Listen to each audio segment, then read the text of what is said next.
అందరికీ నమస్కారం. నా పేరు మాధురి. ఆరోగ్యానికి సంబంధించిన పూర్తి ఇన్ఫర్మేషన్ తోటి మేము సిద్ధంగా ఉన్నాము.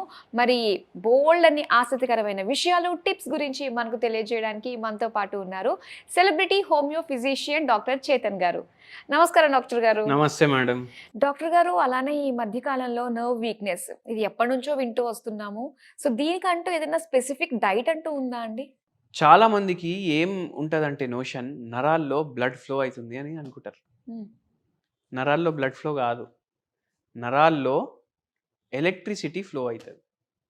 ఓకే. రియల్ ఎలక్ట్రిసిటీనే.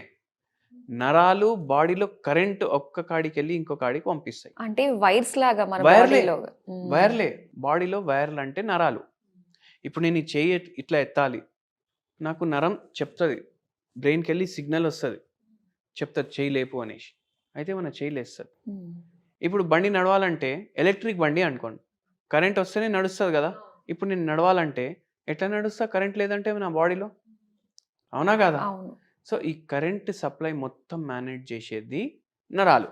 ఓకే. ఇప్పుడు ఈ నరాల్లో కరెక్ట్గా కరెంట్ పాస్ అవ్వాలి.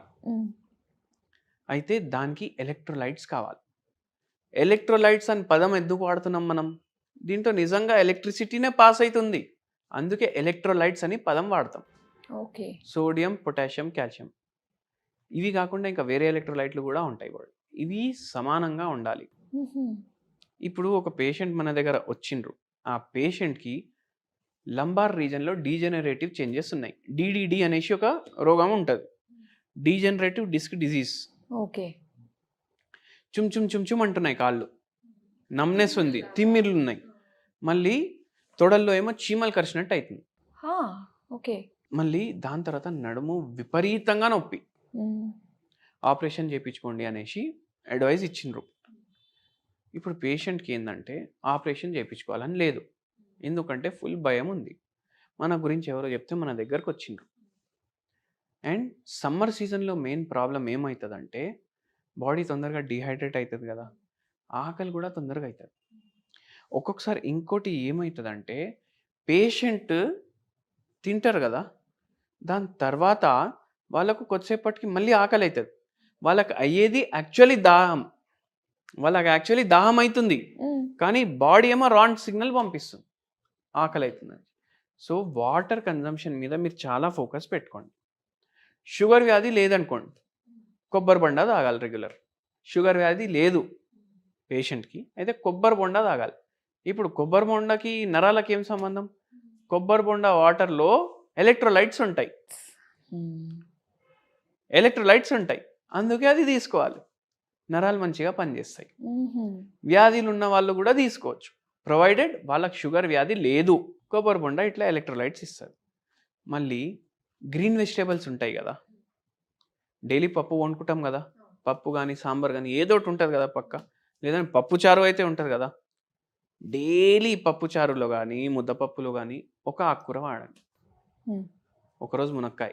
గ్రీన్ వెజిటేబుల్స్, గ్రీన్ ఏదైతే కనిపిస్తుందో అది వాడచ్చు, ఎందుకంటే దాంట్లో కూడా ఎలక్ట్రోలైట్లు బాగుంటాయి.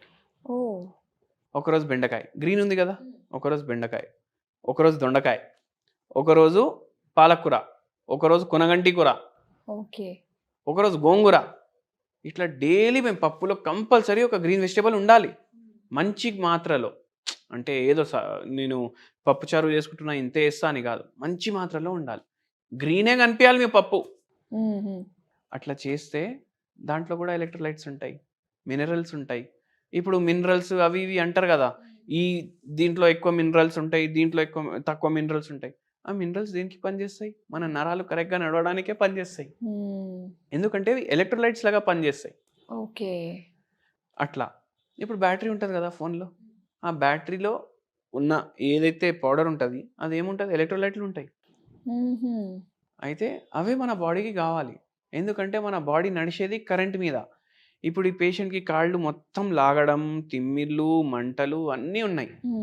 అండ్ ఏముండే అంటే సరిగా నడక కూడా జర చేంజ్ అయిపోయి.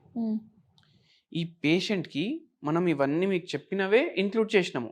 సమ్మర్లో అయితే ఇవి చాలా మంచివి, ఈ డైట్ ఫాలో చేయడం. ఈ పేషెంట్కి ఇవి ఇంక్లూడ్ చేసుకుంటా హోమియోపతి మెడిసిన్ ఇచ్చినాము. ఈ పేషెంట్కి ఆపరేషన్ అన్నారు కదా, 4 మంత్స్‌లో 70% సింప్టమ్స్ తగ్గినాయి. 1.5 ఇయర్ మనం మందులు వాడిర్రు. మొత్తం దేవుని దయతోటి సెట్ అయిపోయింది. ఓకే. వితౌట్ ఆపరేషన్ తగ్గింది. సో, నరాల ప్రాబ్లమ్ ఉంటే గూడా మీరు ఈ డయట్‌లు మీ దాంట్లో ఇంక్లూడ్ జేసుకోవచ్చు. అండ్ చాలా బెటర్‌మెంట్ కూడా ఉంటది మీకు. నరాల నొప్పి లేదు అంటే గూడా మీరు ఇంక్లూడ్ జేసుకోవచ్చు. నరాలు స్ట్రాంగ్ ఉంటాయి. కొంచెం ఎవరన్నా కాస్త తక్కువగా తినడం, బయట ఫుడ్‌కి అలవాటు పడడం లాంటివి చేశారంటే వాళ్ళకి ఎక్కువగా ఈ నరాల బలహీనత వచ్చే అవకాశం ఎక్కువగా ఉంటుందంటారా? అవును మళ్ళీ ఆక్సిడేటివ్ స్ట్రెస్ పెరిగిపోతది గదా బాడీలో. వాడు 1 కేజీ కర్రీలో పావు కిలో నూనె వాడతాడు. ఓకే. మనకు బయట టేస్ట్ ఎందుకు నచ్చుతది మీరు జెప్పండి? అదే ఆయిల్స్, ఉప్పు, ఆయిల్. కారాలు అన్నీ ఆ! బావుంటాయని. కారాలు ఓకే. ఆయిల్ ఎక్కువ ఉంటే, ఫ్యాట్ ఎక్కువ ఉంటే ఫుడ్‌లో మన నోట్లో దాని టేస్ట్ ఎక్కువసేపు ఉంటది. ఓకే. నోట్లో ఎక్కువసేపు టేస్ట్ ఉండడం వల్ల మనం దానికి అడిక్ట్ అయితాం. హ్మ్. ఇప్పుడు మీరు బయటది బిర్యానీ తినండి. ఎక్కువసేపు అంటే హోటల్‌లో బిల్ కట్టి మీరు ఇంటికొచ్చిన తర్వాత గూడా కొద్దిసేపు నోట్లో టేస్ట్ ఉంటది. ఇంట్లో బిర్యానీ వండుకొని తింటే కొద్దిసేపే ఉంటది టేస్ట్. హ్మ్. సో, అది డిఫరెన్స్. అండ్ సాచురేటెడ్ ఫ్యాట్‌లు ఎక్కువుంటాయి బయట ఫుడ్‌లో. కలర్‌లుంటాయి. ఆర్టిఫిషియల్ ఫ్లేవర్‌లుంటాయి. అందుకే మీకు నరాలు ఎఫెక్ట్ అయితాయి. షుగర్ వ్యాధి అయితది. బీపీ పెరుగుతది. వెయిట్ పెరుగుతది. నిద్ర సరిగ్గా రాదు. ఇన్ని ప్రాబ్లమ్‌లయితాయి. సో, ప్రతి ఒక్కళ్ళకి అర్థం అవ్వడానికి మన బాడీలో కరెంట్ సరిగ్గా పనిచేయాలి అంటే, కరెంట్ సరిగ్గా ఫ్లో అవ్వాలి అంటే, మీరు చెప్పిన ఏదైతే చెప్పారో ఆకుకూరలు గ్రీన్‌గా కనిపించేవన్నీ గూడా డైట్‌లో ఇంక్లూడ్ చేసుకోవాలి. చాలా చక్కగా తెలియజేసినందుకు థాంక్ యూ సో మచ్ అండి.